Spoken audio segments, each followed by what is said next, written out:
গভীর রাত্রে খাদিজাতুল কুবরা নবীর হাত ধরে কাঁদতেছে, নবীর হাত। রাসূল ঘুম থেকে চেতন পায়, বলে খাদিজা কান্দো কেন? বলে রাসূলুল্লাহ, বুড়ি হয়ে গেলাম, যে কোনো সময় আমার মৃত্যু হবে। এখনো পর্যন্ত খুশির কোনো খবর আপনি আমাকে দিলেন না, আমি কোন খবর নিয়ে খুশি হয়ে মরব? আল্লাহ রাসূল বলে, খাদিজা, এই দুনিয়াতে 10 জন পুরুষকে আল্লাহ জান্নাতের সার্টিফিকেট দিয়েছে। খাদিজা, তুমি কি জানো 10 জন নারীকেও আল্লাহ জান্নাতের সার্টিফিকেট দিয়েছে? সুবহানাল্লাহ জোরে কও।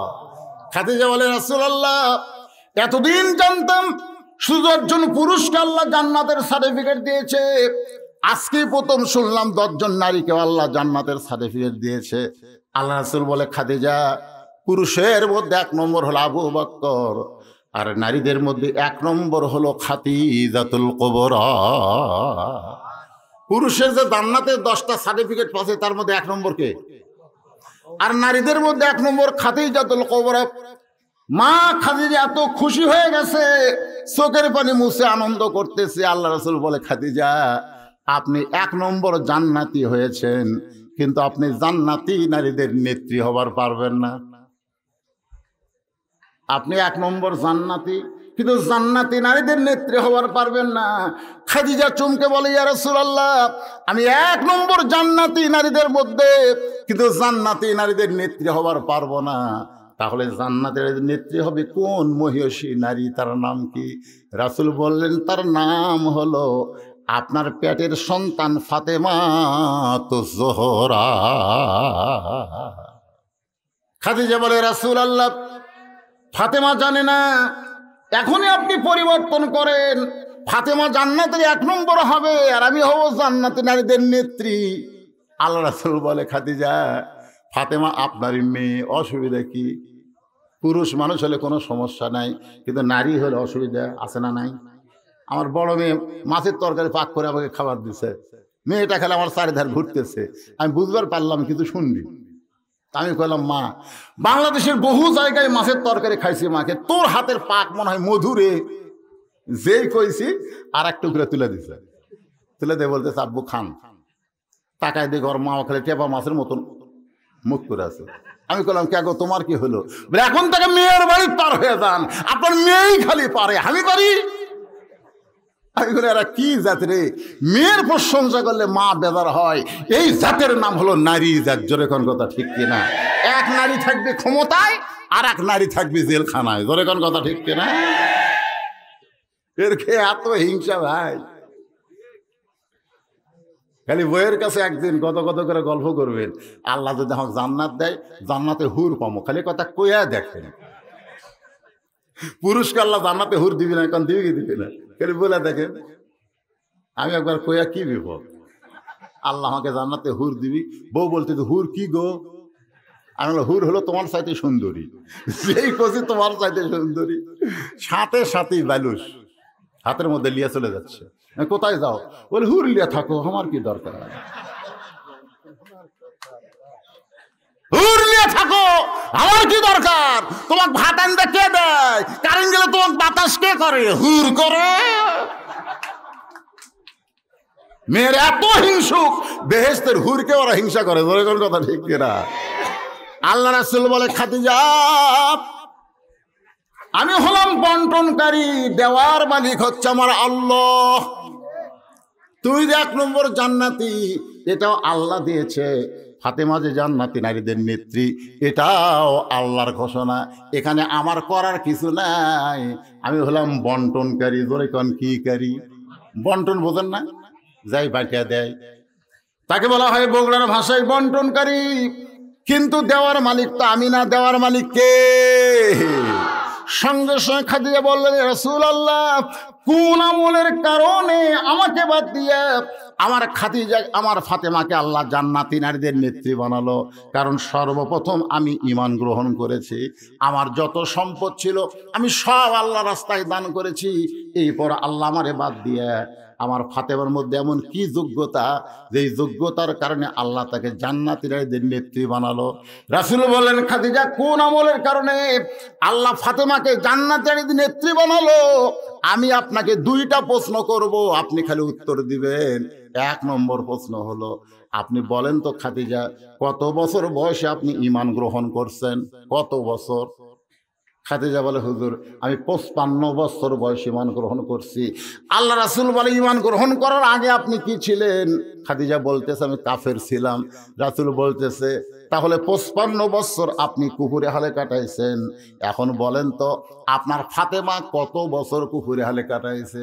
খাদিজা বলতেছে, জান্নাতি জান্নাতি, আমার ফাতেমা জান্নাতি হয়ে জন্ম নিয়েছে। তাহলে এক নম্বর আপনি ঠকে গেলেন। দুই নম্বর প্রশ্ন হলো, আপনার মুখের চেহারা, আপনার দাঁতের চেহারা, আপনার গায়ের রং দুনিয়ার কত পুরুষ মানুষ দেখেছে? খাদিজা বলতেছে, রাসূলুল্লাহ 40 বছর বয়সে যখন আপনাকে স্বামী হিসাবে স্বীকার করলাম, ওই সময় মক্কার সবচাইতে ধনবতী ব্যবসা আমি ছিলাম। ওই ব্যবসা করার কারণে হাজার হাজার পুরুষের সঙ্গে আমার লেনদেন হয়েছে। তারা আমার মাথার চুল, মুখের চেহারা, গায়ের রং সব তারা দেখেছে। রাসূল কান্দার বলে, ফাতেমা, খাদিজা, হাজার হাজার পুরুষ আপনাকে দেখেছে, মুখের সাইজ কেমন, দাঁতের সাইজ কেমন। এখন বলেন তো আপনার পেটের মেয়ে ফাতেমাকে দুনিয়ার কত পুরুষ দেখেছে? খাদিজা কান্দার বলে, নবী গো, আমার 4টা মেয়ে জন্ম নিয়েছে, কুলসুমা, রোকেয়া আর জয়নাব। আর ফাতেমা কয়টা মেয়ে? 4টা মেয়ে জন্ম নিয়েছে। আল্লাহর শপথ করে বলতেছি, ফাতেমা যখন জন্ম নেয় আমি মা হয়ে বলতেছি, ফাতেমা পর্দার ভিতরে জন্ম নিয়েছে। রাসূল বলে, খাদিজা তুমি মা, তুমি বেশি দিন ফাতেমাকে দেখতে পাবা না। তুমি দেখেছো ফাতেমা পর্দার মধ্যে জন্ম নিয়েছে, আমি নবী বলতেছি পর্দার মধ্যে সে বড় হবে। আল্লাহ পাক আমার জানাইছে ফাতেমা পর্দার ভিতরেই দুনিয়া থেকে বিদায় নিবে। বিদায়ের রাতে ফাতেমা স্বামীকে বুকের মধ্যে নিয়ে কাঁদতেছে। আলী বলে, ফাতেমা কান্দার কারণ কি? ফাতেমা বলে, স্বামী গো, আল্লাহ আমার দোয়া কবুল করেছে। আলী বলতেছে, দোয়া কবুল করছে তো খুশি হও, কান্দো কেন? বলে, কি দোয়া কবুল করছে শুনবেন না? বলে, কি দোয়া? বলে, আল্লাহ আমার পর্দার মধ্যে মৃত্যু দিবে। আলী বলতেছে, আলহামদুলিল্লাহ, সারা জীবন যে পর্দার মধ্যে বড় হয়েছে সে তো পর্দার মধ্যেই মরবে। ফাতেমা বলে, স্বামী গো, পর্দার মধ্যে মরবো, কিন্তু সেই মৃত্যুটা কবে এটা কি আপনি শুনবেন না? আলী বলে, ফাতেমা কখনকার মৃত্যু হবে এটা আল্লাহ ছাড়া কেউ বলতে পারবে না। ফাতেমা বলে, স্বামী গো, আল্লাহ পাক আমারে জানাইছে আজকে গভীর রাত্রে আমার মৃত্যু হবে। যেই বলছে গভীর রাত্রে মৃত্যু হবে, গাছের গোড়া কাটলে গাছটা যেমন ঠাস করে পড়ে যায়, ফাতেমাও আলীও তেমনি পড়ে গেলেন ঘরের মাঝায়। যেই গভীর রাত্রে মৃত্যুবরণ করবে সেই ফাতেমা মুস্কি মুস্কি হেসে স্বামীর কপালে একটা চুমা দেয়, বলে, স্বামী গো, এমন করে দুর্বল হয়ে যদি আপনি কাঁদেন তাহলে মরে যাওয়ার পর আমার 3টা চাওয়া কে পুরা করবে? আলী বলে, ফাতেমা দুনিয়ার জীবনে কিছুই চাইলা না, মরার পরে তুমি কি চাইবা? আমি গরিব ছিলাম বলে তুমি কিছু চাও নাই। আসলে হযরত আলী কি ধনী ছিল না গরিব ছিল? আল্লাহ রাসূল বলেন, ফাতেমা কোনোদিন আলীরে কষ্ট দিবি না, তোর একটা জাঁতা দিলাম, এই জাঁতা দিয়ে তুই গম পিসবি, তুই জব পিসবি, কিন্তু আমার আলীরে কষ্ট দিবি না, গরিব বলে কোনোদিন তিরস্কার করবি না। বাবার এই কথা শুনে ফাতেমা কোনোদিন হযরত আলীরে কষ্ট দেয়নি। সুবহানাল্লাহ কন। একদিন গভীর রাত্রে হযরত আলী চেতন পায়, দেখে হাসান হোসেন ঘুম পাড়ে, কিন্তু হাসান হোসেনের মা ঘরের মধ্যে নাই। আলী চমকে গেল, এই গভীর রাতে আমার বউটা তাহলে কোন জায়গায়? দরজা দিয়া তাকায় দেখে মরুভূমির ভিতরে কালো চাদর দিয়া ফাতেমা খুব জোরে জোরে হাঁটতেছে। রাতের বেলা গায়ে চাদর দিয়া ফাতেমা যখন হাঁটতেছে, আলীর সন্দেহ হয়ে গেল, হয়তো বাবার কাছে আমার বিরুদ্ধে কিছু বলবার যাচ্ছে। হযরত আলী নিরাপদ দূরত্ব বজায় রেখে ফাতেমার পিছনে পিছনে হাঁটতেছে। সেই ঘরে আল্লাহর নবী ঘুমায়, ওই ঘরের জানলার পাশে গিয়া ফাতেমা ডাকতেছে, বাবা আমার মা খাদিজা যদি আজকে দুনিয়াতে জীবিত থাকতো তাহলে আপনার কাছে আমার বলা লাগতো না। ও বাবা, আমার মা খাদিজা দুনিয়া থেকে বিদায় নিছে, মেহেরবানি করে একটু দরজা খোলেন। আল্লাহ নবী যেই মাত্র দরজা খুলে দিছে, ফাতেমা ঘরের মধ্যে ঢোকার সাথে সাথেই হযরত আলী জানলার কাছে কানটা লাগায় আছে, দেখি বাপ মেয়ের মধ্যে কি গল্প হয়। নবীর প্রথম কথাই হলো, ফাতেমা তুই একলা একলা ঢুকলি কেন? আলীকেও ঘরের মধ্যে নিয়ে আয়। সুবহানাল্লাহ। আলী তখন কোথায়? এ জোরে কান, কোথায়? তুই একলা একলা ঢুকলি কেন? আলীকেও ঘরের মধ্যে নিয়ে আয়। হযরত আলী জানলার পাশ থেকে চমকে উঠছে, আমি যে জানলার কাছে, এটা নবী কেমনে জানলো? এটা নবী কেমনে জানলো? ফাতেমা বলে, বাবা আমার স্বামীকে আপনি আনতে বলতেছেন, কিন্তু আপনি জানেন না সারাদিন কাজকাম করার পরে আমার স্বামী একটু আরামের ঘুম পাড়তেছে, আমার হাসান হোসেন ঘুম পাড়তেছে। এই ঘুমের মানুষকে আমি কেমনে ডাক দিব? আমার স্বামীর ডাক না দিয়া আমি চোরের মতন একা একা আপনার কাছে আইছি, মেহেরবানি করে আপনি একটু বাতি জ্বলান। আল্লাহর নবী বলে, ফাতেমা কি বলবি বল, বাতি জ্বলান লাগবে না। ফাতেমা বলে, স্বামী গো, বাবা গো, এতদিন আমি বলেছি আপনি শুনেছেন, কিন্তু আজকে আমি কিছুই বলবো না, আমি শুধু দেখানোর জন্য আইছি, মেহেরবানি করে একটু বাতি জ্বলান। যেই মাত্র নবী ঘরে বাতি জ্বলাইছে, ফাতেমা দুইটা হাত নেওয়ার জন্য না, নেওয়ার জন্য হলে এইভাবে, নেওয়ার জন্য না, দুইটা হাত দেখানোর জন্য এইভাবে নবীর সামনে ধরলেন। নবী বাতির আলোতে দেখতেছে দুইটা হাত গোস্তের টুকরার মতন দেখা যায়, হাতের তালু আছে কিন্তু তালুর উপরে কোনো চামড়া নাই। দুইটা হাত গোস্তের টুকরার মতন লাল দেখে নবী ঘরের কোনায় চলে গেছে। কোনায় গিয়ে বলতেছে, আল্লাহ তুমি ঘটকালি করেছো, তুমি ঘটকালি করে গরিবের সঙ্গে আমার মেয়ের বিয়ে দিলে। আল্লাহ তোমার সন্তান নাই, তুমি সন্তানের দরদ কেমনে বুঝবা? তুমি যেমন লাম ইয়ালিদ ওয়া লাম ইউলাদ, আমারেও যদি তাই করতে আমি নবীরও কোনো সন্তান থাকতো না। কিন্তু আল্লাহ আমার ফাতেমা যে অবস্থায় আমার সামনে ঘরের ভিতরে, আল্লাহ এমন একটা গরিবের সঙ্গে ফাতেমার বিয়ে হলো। কত ধনী ধনী বিয়ে করবার চাইছিল, এ কথা নবী যখন আল্লাহকে বলতেছে, সঙ্গে সঙ্গে ফাতেমা মাথায় ঘোমটা দিয়া নবীর ঘর থেকে বার হয়ে যায়। রাসূল ডাকতে বলে, ফাতেমা আমি তো তোর বিরুদ্ধে বলি নাই, তুই কেন ঘর থেকে বাইরে যাস? ফাতেমা বলতেছে, বাবা আপনি কয়েকদিন আগেই বলেছিলেন আল্লাহ ছাড়া কাউকে যদি সেজদা করার হুকুম থাকতো তাহলে ফাতেমা তোরে বলতাম আলীর পায়ে সেজদা কর। আল্লাহ ছাড়া কাউকে সেজদা করার হুকুম নাই, কিন্তু এই কথার দ্বারা আপনি বুঝাইলেন মেয়ে মানুষের কাছে আল্লাহর পর সবচাইতে দামি সেই মহান ব্যক্তি হলো তার স্বামী, আর আমার স্বামীর বিরুদ্ধে আপনি কথা বলবেন আর আমি ফাতেমা ঘরে দাঁড়ায় দাঁড়ায় শুনবো, এমন নারী আমি না। এই কথা বলে যখন ফাতেমা চলে যাচ্ছে, নবী চিৎকার করে বলে, আল্লাহ আমি বাবা হইয়াও ফাতেমাকে চিনতে পারলাম না, এই ফাতেমা কে গো আল্লাহ? ফাতেমা কে? আল্লাহ বলে, হাবিব আপনি কষ্ট নেবেন না, আপনি হলেন পুরুষের আদর্শ আর ফাতেমা হলো নারীদের আদর্শ। লিল্লাহ আকবার। আমার মায়েরা শোনেন, শোনেন, এত অভাবের মধ্যেও বলতেছে সেজদা দেওয়ার হুকুম থাকলে স্বামীর পায়ে দেওয়া লাগতো, কিন্তু আল্লাহ ছাড়া কাউকে সেজদা দেওয়া যাবে? যখন যাবে, তবে হাদিস দ্বারা নবী বুঝাইলেন আল্লাহর পরেই মেয়ে মানুষের কাছে এক নম্বর দামি হলো তার স্বামী। আজকে স্বামীর ওভারটেক করে সব ওভার ডিউটি মারবার চাই, ধরে কোন কথা ঠিক কিনা? আমার মায়েরা যারা আছেন একটু মনোযোগ দিয়ে শুনবেন। আসি আমি মূল আলোচনায়। পাদ্রীর মেয়ে মনে আছে না, ভুলে গেছেন?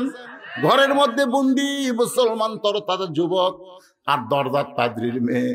পাদ্রীর মেয়ে দরজা খুলে তাকায় দেখে ওই মুসলমান যুবক নিচের দিকে তাকায় আছে। সুবহানাল্লাহ। আল্লাহ কোরআনে বলেছেন, কুল্লিল মুমিনিনা ইয়াগুদ্দু মিন আবসারিহিম, তোমরা যারা মুমিন হবে তোমাদের নজর থাকবে কোন দিকে? এ কথা কন না, কোন দিকে?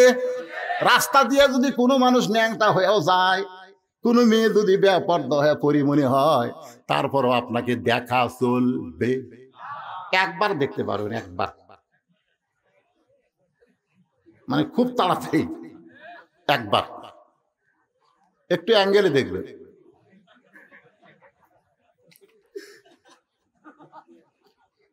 আর আপনারা কি কন, পড়ে না চোখের পলক কি তোমার রূপের ঝলক দোহাই লাগে, আছে না নাই?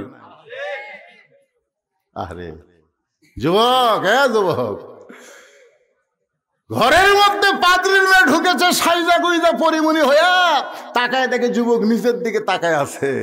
পাদ্রী মেয়ে চিৎকার করে বলেন, এ যুবক একবার তাকাও, আমার মতন সুন্দরী এই দুনিয়াতে আর কেউ নেই। আমার বাবা ইচ্ছা করে তোমাকে ঘরের মধ্যে পাঠায়, তোমার ঘরের মধ্যে পাঠায় দিয়েছে, তোমার মন যা চায় তুমি তাই করতে পারো। আল্লাহর কোরআন বলে, যুবক রে তাকাস না, তাকাস না, যে পরনারীর দিকে তাকাবে না ওই যুবকের জন্য আল্লাহ জান্নাতের হুর দিয়া দিবে। আচ্ছা পাদ্রী মেয়ে কি হুর করে? এই যুবক, এই পাদ্রী মেয়ে কি হুর? তোমরা যদি কোনো মেয়ের দিকে না তাকাও না, বিয়ার পরে তাকাও, বিয়ার পরে বউয়ের দিকে তাকাও। আবার কোনো মেয়ে বলতে বউ আবার এর মধ্যে আনেন না। বউটা কি জিনিস? আল্লাহ রাসূল দরজা খুলে বসে আছে। কে বসে আছে? বিরক্ত হচ্ছেন? দরজা খুলে বসে আছে। ইতিমধ্যে আমাদের মা আয়েশা ঘরের মধ্যে ঢুকছে, যেই ঢুকছে নবী দরজা বন্ধ করে দিচ্ছে। সাল্লাল্লাহু আলাইহি ওয়াসাল্লাম। মা আয়েশা থরথর করে কাঁপতেছে। আল্লাহ রাসূল বলে, আয়েশা কাঁপো কেন? কে ভাই? চেয়ারম্যান সাহেব, আপনি গেলে একটা সব শেষ।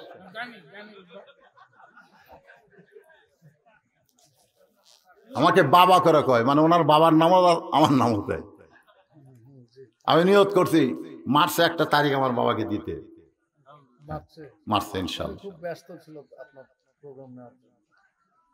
যে কয়টা আছে এই কয়টার বিরক্ত হবি না। তো এখন নবী দরজা বন্ধ করে দিছে। কে গেছে ঘরের মধ্যে? এই কে গেছে? আমাকে মাওরে উম্মাহাতুল মুমিনিন আয়েশা। নবী যেই দরজা বন্ধ করছে, মা আয়েশা থরথর করে কাঁপতেছে। আল্লাহ নবী বলে, আয়েশা কাঁপো কেন? বলে, আপনার জুতার পরশে আল্লাহর আরশ ধন্য হয়ে গেছে। যদি ঘরের মধ্যে কোনো বেয়াদবি হয় এই জন্য আমার দেহ কাঁপতেছে। রাসূল বলে, আয়েশা একজন নবীর জুতার পরশে আল্লাহর আরশ ধন্য হয়েছে, একজন নবীর। আয়েশা বলে, হুজুর একজন নবী কেন? সেই নবী তো আপনি। রাসূল বললেন, যতক্ষণ দরজা খোলা ছিল ততক্ষণ আমি নবী ছিলাম, কিন্তু যেই দরজা বন্ধ হয়েছে আমি আর নবী নয়, আমি হলাম স্বামী আর তুমি হইলা আমার বিবি। যতক্ষণ দরজা খোলা ছিল ততক্ষণ কি? ধরে এখন ততক্ষণ কি? দরজা বন্ধ করে কিসের নবী রে? আমি যত বড়ই হুজুর হই, এখান থেকে বাড়ি যাবো, যখন দরজা বন্ধ করে দেয় তখন যদি আমি 5 মিনিট ওয়াজ শুনবে 500 টাকা দেবো। আর বউ বলি, টুপি খোলেন, হুজুরগিরি ভালোই মারছেন, বইয়ের কাছে আবার হুজুর। নবী মা আয়েশাকে দেখেন আমার দিকে, হাদিস সামাইলে তিরমিজি, এরকম ডান হাত, এই ডান হাতটা বুকের মধ্যে আয়েশাকে নিয়ে একটা ঠাসি মারলেন। ও নবীর সুন্নত রে, বুক ঠাসি দাও, নবীর সুন্নত, বুকের মধ্যে। সঙ্গে সঙ্গে আল্লাহ জিব্রাইলকে ডাক দেওয়া, জিব্রাইল আর দেরি করিস না, নবীর কাছে আল্লাহর কোরআন নিয়ে যা। জিব্রাইল কয়, আল্লাহ জীবনে বহুবার নবীর কাছে কোরআন নিয়ে গেলাম, এইভাবে তো আপনি কোনোদিন করেননি। আল্লাহ বলতেছে, জিব্রাইল নবী ঘরের মধ্যে এমন আমল করতেছে যে আমলে আল্লাহর আরশ পর্যন্ত খুশি হয়ে গেছে। ধরে এখন সুবহানাল্লাহ। জিব্রাইল খেলে মাথা ভোঁকায়, আজকে নবী কি আমল করতেছে? শেষ দাঁত আছে, কোরআন শেষ পড়তেছে না, কি করতেছে রে? জিব্রাইল তার জানে না। কোরআনের আয়াতে নবীর ঘরের কাছে এসে, আসসালামু আলাইকা ইয়া রাসূলুল্লাহ, বুকের মধ্যে আয়েশা, নবী চুম করছে। আয়েশা বলে, হুজুর চুম করলেন কেন? বলে, জিব্রাইল সালাম দিল। মা আয়েশা বলতেছে, এর একটা টাইম হলো? আপনার জিব্রাইল যে কিছুই বোঝে না, কখন আশা লাগবে কখন আশা হবে না, এর একটা টাইম হলো? নবী কয়, আয়েশা তুমি কি মনে করছো? 6 লক্ষ হাদিসের হাফেজা, তুমি কি জানো জিব্রাইল নিজের ইচ্ছাই কোনোদিন আসে না, যখনই আসে আল্লাহর ইচ্ছাই। ধরে কোন ঠিক কিনা? নবী বললেন, ভাই জিব্রাইল কি খবর? জিব্রাইল বলে, হুজুর খবর আমার কাছে না, খবর আপনার কাছে। আল্লাহ নবী বলে, জিব্রাইল কি খবর? জিবরাইল বলতেছে হুজুর ঘরের মধ্যে কি আমল করতেছেন? আমি জিবরাইল জানি না, আল্লাহর আরশ খুশি হয়ে আল্লাহ কোরআনের আয়াত নাজিল করেছে, হুন্না লিবাসুল লাকুম ওয়া আনতুম লিবাসুল লাহুন্না। সুবহানাল্লাহ। আল্লাহ রাসূল বলেছেন একটা স্বামী যদি জান্নাতে যায় ৭০টা হুরের কপালে ৫০০ বার চুমা খায়, একটা সওয়াব নাই। আর নিজের বিবির ২ কপালের ভুরুর মাঝখানে একটা স্বামী একটা চুমা দেওয়ার সঙ্গে সঙ্গে তার আমল নামায় একটা ওমরা হজের সওয়াব পায়। জোরে করে সুবহানাল্লাহ। এই যে দেখেন এই জায়গা একটা চুমা খাবেন, একটু শব্দ করে চুমা খাবেন, একটা ওমরা হজের সওয়াব পাবেন। এখন মায়েরা বলতেছে কাম সারছে রে, এরা যে বিড়ি খাওয়া খায়, এই বিড়ি খাওয়া মুখলে যদি চুমা মারে আমার বমি হবি। জোরে কোন কথা ঠিক কিনা? তা আপনাদের কাছে আমার অনুরোধ, চুমা খাওয়ার আগে মেসাক করবেন। যারা বিড়ি খান মুখে একটু বড়ই পাতা, জোরে কোন কি পাতা, বড়ই পাতা দিয়ে পানের মতো একটু চাবাবেন, কারণ বড়ই পাতার গরম জলে সয়া মশারির তলে একটা মুর্দার গায়ের দুর্গন্ধ বড়ই পাতার গরম পানি দূর করে দেয়। আপনার মুখে বিড়ি সিগারেটের দুর্গন্ধ বড়। এখন খান, যারা খাচ্ছেন তারা তার ছাড়বার পারতেছেন না। কি কন ছাড়া যাবি? ছাড়া যাবে? যাবে না ভাই। এখন কি করবেন? চুমা যদি খাবার ওমরা হজের সওয়াব চান তাহলে বড়ি পাতা খান। আমার মায়েরা পর্দার অন্তরতে শুনতে স্যার বলতে হুজুর তো ভালোই রে, খুব সুন্দর ওয়াজ করতেছে। আমি সারা জীবন মায়েদের বিরুদ্ধে ওয়াজ করলাম, আজকে মায়েদের পক্ষে আমি ওয়াজ করতেছি। জোরে কোন ঠিক কিনা? সেই ফাতেমা বলে স্বামী গো, এমন করে আপনি কাঁদবেন না। আমি মরে গেলে আপনার কাছে আমার 3টা চাওয়া থাকবে। 1 নম্বর চাওয়া হলো রাতের অন্ধকারেই আমাকে দাফন করবেন। দিনের আলোতে যদি আমাকে দাফন করেন আমার পর্দার খেলাফ হবে। রাতের অন্ধকার আমাকে দাফন করবেন। আমার 2 নম্বর চাওয়া হলো আমার কোনো জানাজার ব্যবস্থা আপনি করবেন না। আমার 3 নম্বর চাওয়া হলো আমার লাশটা আপনি খাটনিতে তুলবেন না, কারণ ফাতেমার লাশ যখন 4 জন কান্দে নিবে ফাতেমার দেহের ওজন তারা বুঝতে পারবে। ওগো স্বামী, সারা জীবন এমন পর্দা করেছি, কোনো পর পুরুষের কান্দে আমার লাশ যেন না ওঠে। এখন আমি হিসাব করে দেখলাম আমার বাবা যদি দুনিয়াতে জীবিত থাকতো তাহলে ফাতেমার মরা লাশ বাবা কান্দে নিবার পারতো। আমার হাসান হোসেন যদি বড় হইতো মায়ের লাশের খাটনি কান্দে নিবার পারতো। 6 মাস আগে বাবা চলে গেছে, হাসান হোসেন এত ছোট, আপনি শুধু আমাকে কান্দে করে জান্নাতুল বাকির পূর্ব কোণায় আমাকে দাফন করবেন। জান্নাতুল বাকির পূর্ব কোণায় হজরে দাফন করার পরে আল্লাহকে বলতেছে, আল্লাহ আমি ফাতেমার প্রতি রাজি হয়ে গেছি, আপনি রাজি হয়ে যান। এই কথা বলার পরে তাকায় দেখে সামনে কয়েকটা পুরাতন কবর। এই মাত্র হযরত আলী ফাতেমাকে কবর দিল, কিন্তু সেই কবর নাই, সামনে কয়েকটা পুরাতন কবর দেখা যায়। গোটা জান্নাতুল বাকি হযরত আলী দৌড়ায় আর পাগলের মতন চিল্লায় বলে, পুরাতন কবর, নতুন কবর কোথায় রে? পুরাতন কবর এখনই দিলাম ফাতেমাকে, সেই নতুন কবর কোথায়? কে যেন বলতে চালি, আমার ফাতেমা হলো পর্দানিশী, আমি আল্লাহ জোহরা ডিগ্রি দিয়া ফাতেমার কবরটাকেও কিয়ামত পর্যন্ত পর্দা করে দিয়েছি। আমার মায়েরা, সেই ফাতেমার সঙ্গে যদি জান্নাতে যাবার চান, আল্লাহর হুকুম, ফরজ হুকুম, আপনারা পর্দা পালন করবেন। আজকে বাংলাদেশের মেয়েরাও পর্দা করে। আমার বগুড়াতে দেখছি দাদির গায়ে বোরকা, লাতনির গাওত নাই। দাদি বোরকা গাওত দিছে, যে দাদির দিকে দাদাই তাকে না। এখনকার আপনার বুড়ি মানুষ 50-60 বছরের মেয়ের দিকে পুরুষ মানুষ তাকায়। কথা কন না ভাইরে, কথা কন, তাকায়। 50 বছর আমের গাছের গোড়াতে একজন বেড়া দিচ্ছে। একজন বলে, কে ভাই গাছের বয়স কত? 50 বছর। তার গোড়াত বেড়া কেন? গরু ছাগল যদি খায়। আরে পাগলা, গরু ছাগল তোর গাছের দিকে ঘৃণা করেও তাকাবি না। বেড়া যদি দিবার চাস, ওই লকা পাতা বাড়াছে ওই গাছের গোড়াত দে।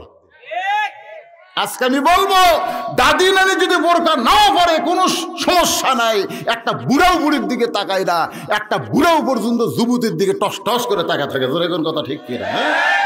সে লকা পাতা। মায়েরা, আপনারা পর্দা করবেন, বোরকা পরবেন। আসেন এখন মূল আলোচনায়। পাদ্রীর মেয়ের দিকে যুবক একটাবারও তাকায়নি। আল্লাহর হুকুম, জোরে কান, কার হুকুম? আল্লাহ বলতেছে কুল্লিল মুমিনিনা, যে যুবক দুইটাকে আগুনের চুলার মধ্যে হত্যা করছে তারা কি মুমিন? যাক ধরে আনছে তাই কি? কথা কয় না, তাই কি মুমিন? আর মুমিনের জন্য আল্লাহ বলেছে কুল্লিল মুমিনিনা ইয়াগুদ্দু মিন আবসারিহিম। পাদ্রীর মেয়ে মন খারাপ করে চলে গেল। পরিমণির চাইতেও সুন্দর হলাম, অথচ একটা যুবকের দিকে, যুবককে আমার দিকে তাকাতে পারলাম না। পাদ্রী বলতেছে মা খবর কি? বলে 40 দিনের কেবল একদিন গেছে, অসুবিধা কি? আরো 39 দিন। পরের দিন পাদ্রী মেয়ে চিন্তা করে খালি সাইজা গুইজা গেলে হবে না, একটা গান গাওয়া লাগবে।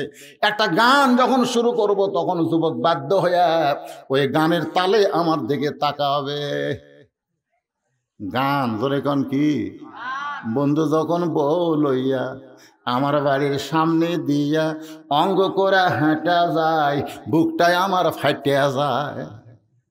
গান আছে না নাই? ধরে গান আছে মুরব্বীরা, গান আছে। আমি কি তোর আপন ছিলাম না রে জরি না। কেমন মুরব্বীরা মনে আছে? আমি তো মুরব্বী, আপনারা মুরব্বী। এই জরিনার গান দাদাও কছে, লাতিও কছে। আই রে জরিনা রে।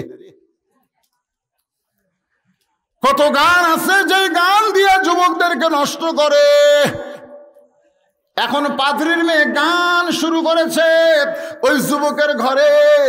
আল্লাহ বলে যুবক রে, পাদ্রীর মেয়ের কাছে দুনিয়াবি গান, আর তোমার কাছে আমার আল্লাহর কোরআন।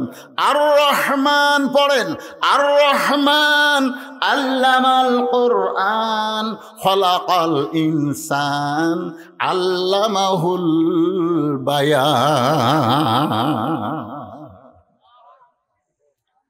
এখন এই যুবকটা কোরআন তেলাওয়াত শুরু করছে, পাদ্রী মেয়ে গান গাচ্ছে, আর যুবক কোরআন পড়তেছে। আপনারা বলেন তো পাওয়ার বেশি কার? এই জোরে এখন গানের না কোরআনের? যত সুপারহিট গান হোক না কেন, কয়দিন চলে? এই যে কিছুদিন একটা গান হলো বাদাম বাদাম, ছোট ছোট বাচ্চারা কথা কবরে না, বাদাম বাদাম আমার কাছে আছে বুবু কাঁচা বাদাম। তারপর আর একটা গান আসলো, ও যে কি কি সিনেমার গান, পাগলার লাগাল না, শুনে না। তারপর আর একটা আসলো, কুত্তার বাচ্চা ফুটফুটা সুন্দর। আপনার বলেন তো এগুলো আছে? এ জোরে কথা গান আছে? আমাকে বগুড়ার হিরো আলমও মাঝে মধ্যে গান পায়।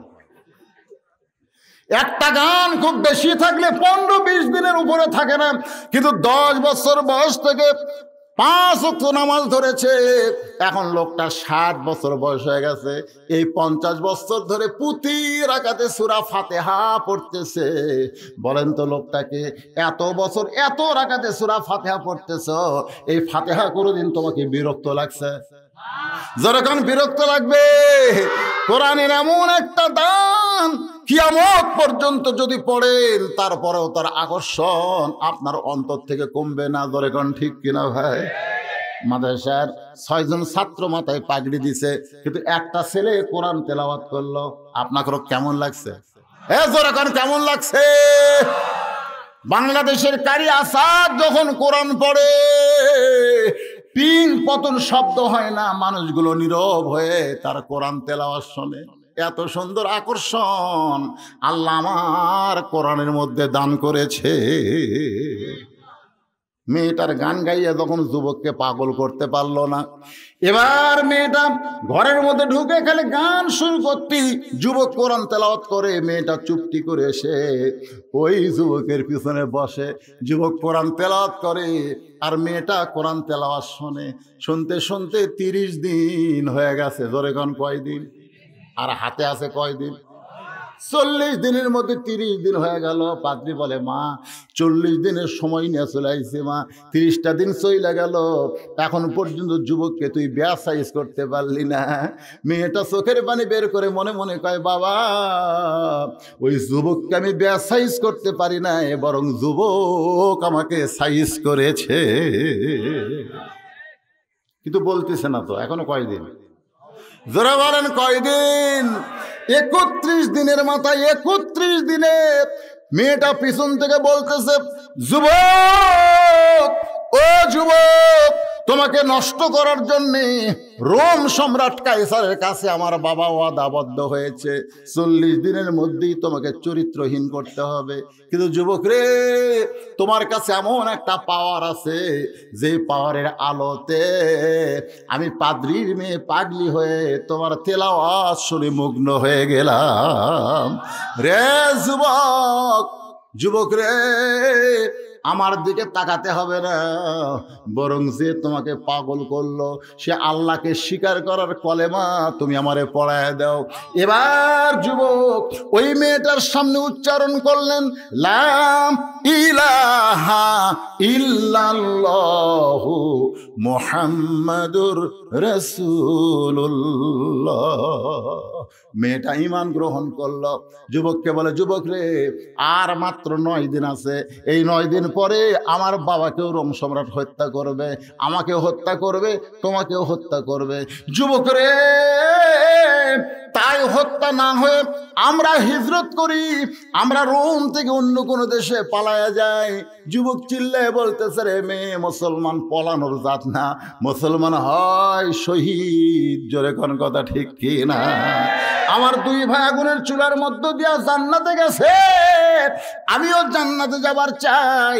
আমার ভাইদের নেকি বেশি বলে ওরা তাড়াতাড়ি জান্নাতে চলে গেল, কিন্তু আমার নেকি কম বলে আজকে আমার জন্য অনেক সময় দেরি হয়ে গেল। মেয়েটা বলে, যুবক রে, তোমার 2 ভাইকে হত্যা করেছে, তোমাকে হত্যা করবে। যদি এইটা প্রচার না করো তাহলে দুনিয়ার মুসলমান কেমনে জানবে? এই কারণে হত্যা না হয়ে বরং আমরা হিজরত করব।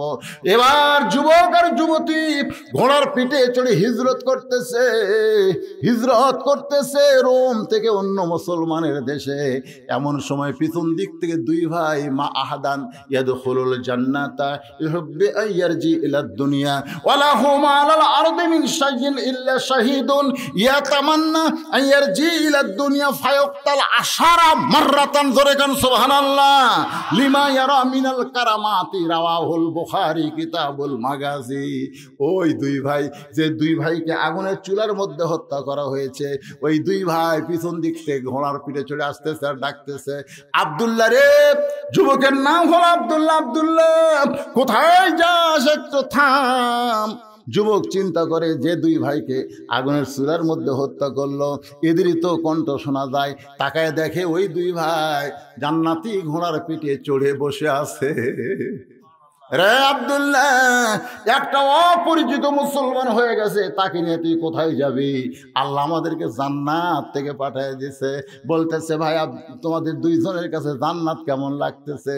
যে আব্দুল্লাহ সে 2 জনকে বলতেছে, তোমরা যে 2 জন জান্নাতে গেলে, এই জান্নাত তোমাদের কেমন লাগতেছে? 2 ভাই বলতেছে, আল্লাহ আমাদেরকে বলে জান্নাতে থাকো, কিন্তু আমরা বলি আল্লাহ আমরা দুনিয়াতে যাবার চাই, দুনিয়াতে যাবার চাই। আল্লাহ বলে, জান্নাত কি তোমাদের ভালো লাগে না? আমরা বলি আল্লাহ লিমা ইয়ারা মিনাল কারামাতি, আমরা ওই শহীদ হওয়ার সময়, আগুনে পুড়ার সময় যে মজা পাইছি, জান্নাতের মধ্যে সেই মজা নাই। আজকে বাতিলের বিরুদ্ধে লড়াই করতে গিয়া শাহাদাতের পিয়ালা যদি আমরা পান করতে পারি, পিয়ালা পান করার সময় যেই মজা আজকে ফিলিস্তিন পাচ্ছে, এই মজা কিন্তু জান্নাতের মধ্যে নাই। তাই সকলেই আমরা বলবো, অন্যায়ের সঙ্গে আপোষ না, বরং বাতিলের বিরুদ্ধে লড়াই করার মন মানসিকতা তৈরি করা লাগবে। ধরে বলেন ঠিক কিনা? কারা কারা রাজি? 2 হাত তুলে আমার আল্লাহকে দেখান। লিল্লাহি তাকবীর। আল্লাহ, আল্লাহ তুমি কবুল করো। আল্লাহ ধরে কোন আমিন। আমরা 2 ভাই আইছি তোরে বিয়ে পড়াই দিতে, এই মেয়েটারে নিয়ে তুই এভাবে থাকা তো জায়েজ নাই। জান্নাত থেকে এসে মা হাদান ইয়াদখুলুল জান্নাতা। সুবহানাল্লাহ। আপনারা কি মনে করতেছেন? কি মনে করতেছেন? আল্লাহ রাস্তায় যারা জীবন দিচ্ছে, ওয়ালা তাকুলু লিমান ইউকতালু ফি সাবিলিল্লাহি আমওয়াত বাল আহইয়া। আল্লাহ রাস্তায় যারা জীবন দেয় তাদেরকে তোমরা মৃত্যু বলো না, আমি আল্লাহ বলতেছি তারা জীবিত। এ কথা আমার না আল্লাহ। আমি আয়াতটা নিয়ে আপনাদের সামনে আলোচনা করতেছি।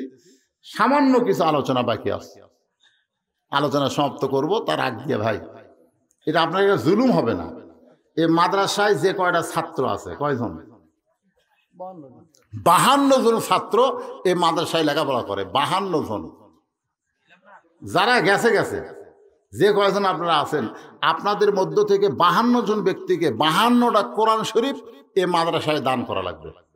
এক কোরআন শরীফ মাত্র 500 টাকা। এই সময় যারা উঠবেন দেখবেন মসজিদের মধ্যে যখন দান বাক্স আসে না, আমার দিকে খেয়াল করে, দেন বা না দেন, কথাটা শোনেন। দান বাক্স যখন আসলো তখন ওই লোকটা চিন্তা করে পকেটের খবর কি রে,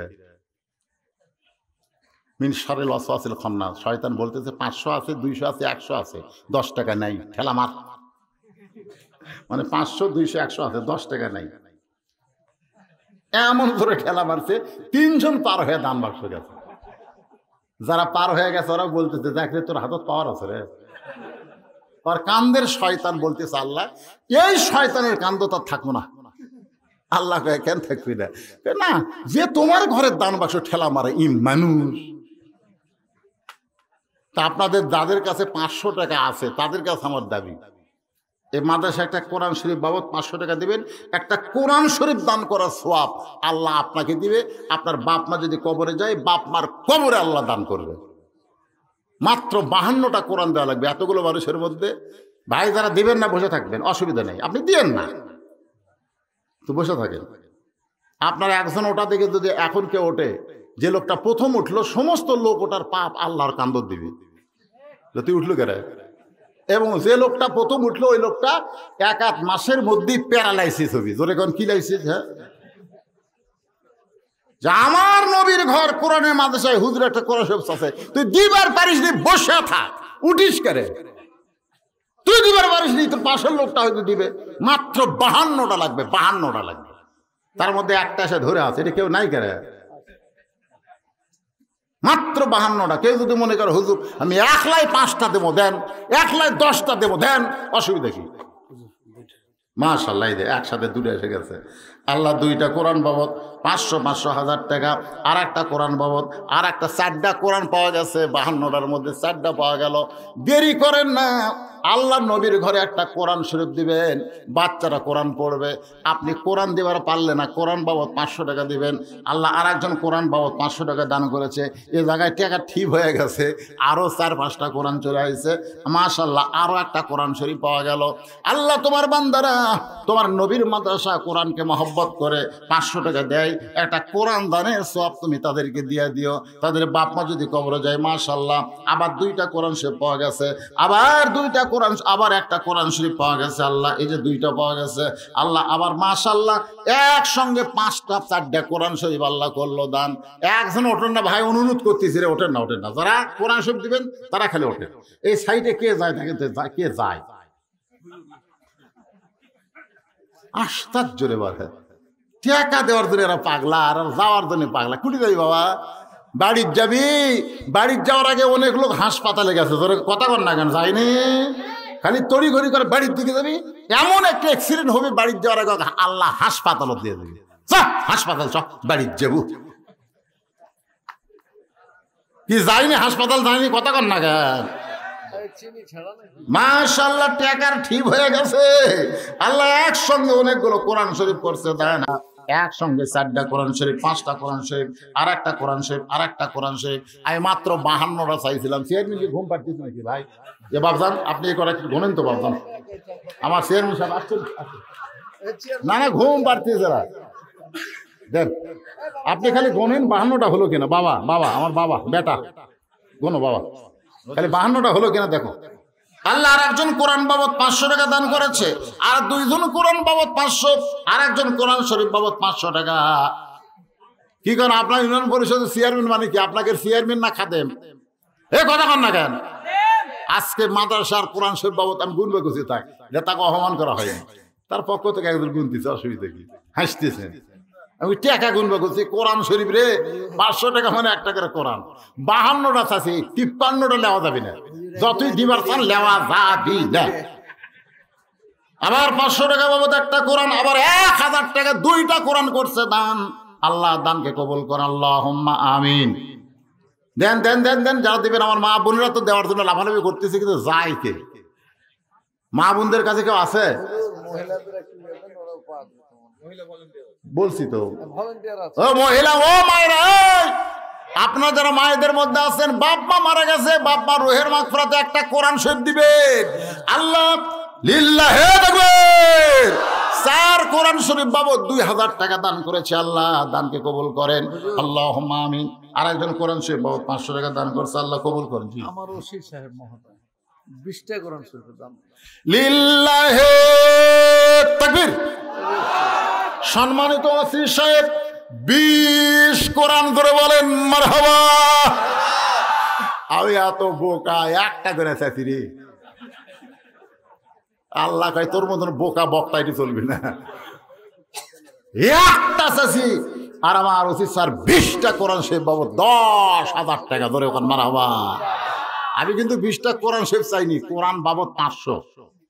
ওসি স্যারকে বলতেছি আপনি কিন্তু কোরআন দিলে হবে না, 20টা কোরআনের টাকা দেওয়া লাগবে, বুঝছেন? এর টাকা লাগবে। হ্যাঁ, টাকাই দেবে ইনশাল্লাহ, টাকাই দেবে।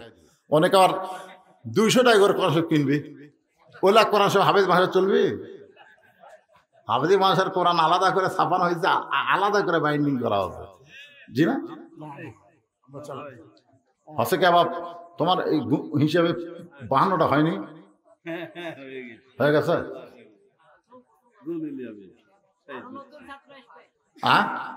আর নতুন ছাত্র আসবে, আপাতত কটে আসবে।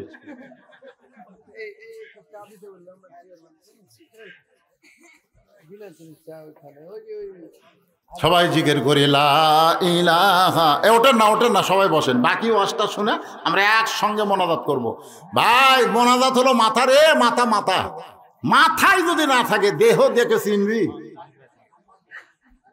আমার ওয়াজ আপনার শোনেন নাই? ওই যে আপনার ফুড ভিলেজ পার হয়ে একটা ব্যাংক আছে, ব্যাংক। জি,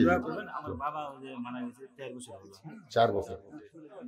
হ্যাঁ, ওনার বাবার জন্য আমরা দোয়া করি, আল্লাহ ওদি সাহেবের বাবার কবরকে আল্লাহ জান্নাতের টুকরা বানিয়ে দিক। জোরে কোন আল্লাহুম্মা আমিন, জোরে বল আল্লাহুম্মা আমিন। গুনতেছে 52 হলে 53 দেওয়া যাবে না, বেশি যদি হয় ফেরতও দেওয়া যাবে না, অসুবিধা নেই। কয়টা হলো বাবা? কেবল 42। যে হারে দিল তা তো মনে হলো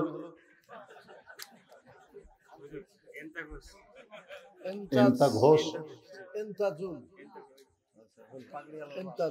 ইন্তাজুল 500 টাকা দিয়া 43 করে দিয়েছে। 43 বাবা, তুমি তো ভালো করে গণো তো, কয়টা হতো?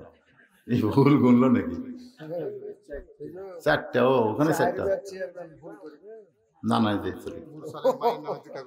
লিল্লাহি তাকবীর। মুরসালিন মায়ের নামে 2টা কোরআন বাবদ 1000 টাকা ধরে গান মারহাবা পাওয়া যাবে। 52টা চাইছি, ইনশাল্লাহ হবে, হবে ইনশাল্লাহ। আরো 2টা 45, ওটি আছে 4টা। তাহলে কয়টা হলো? 49। 49টা হলে 3টা হবে না? 49টা হয়ে গেছে।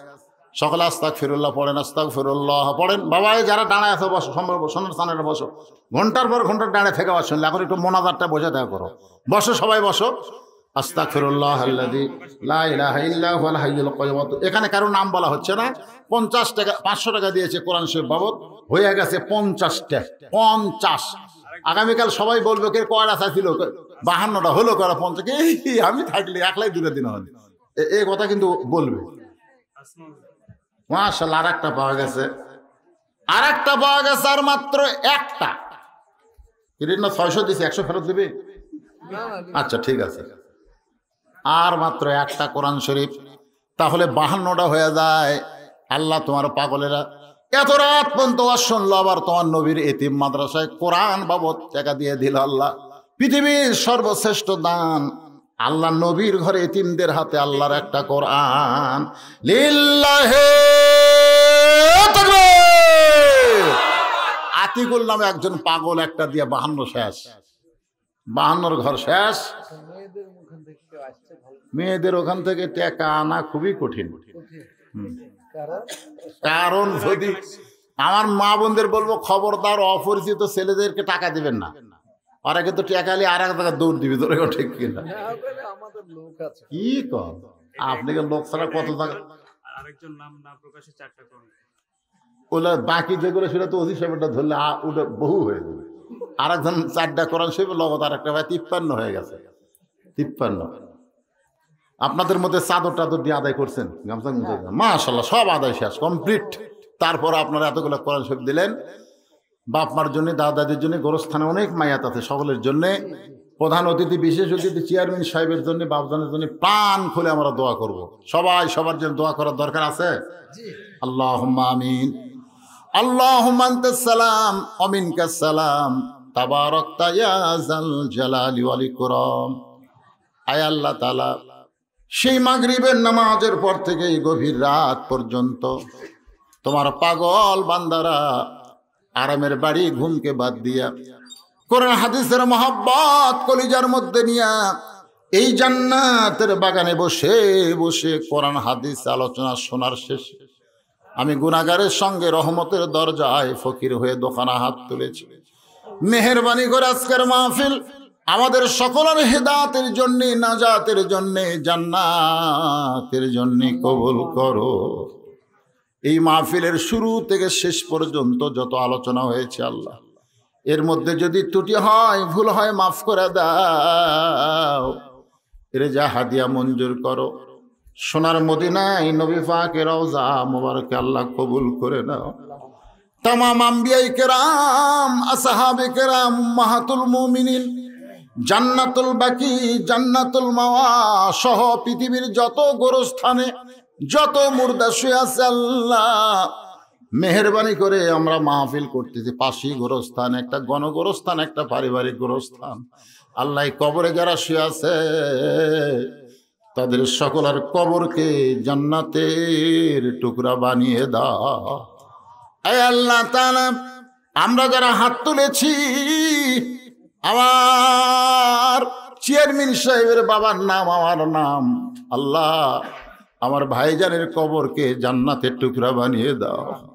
আল্লাহ আমরা যারা মা হারা ইতিম হয়ে গেছে, যার দুঃখিনী মা দুনিয়া থেকে বিদায় হয়ে গেছে, ছোট্ট একটা শব্দ হলো মা, এই নামের মধ্যে কি মধু। যাদের মা নাই তারা বুঝতেছে এই দরদের মায়ের কবরকে আল্লাহ জান্নাতের টুকরা বানিয়ে দাও।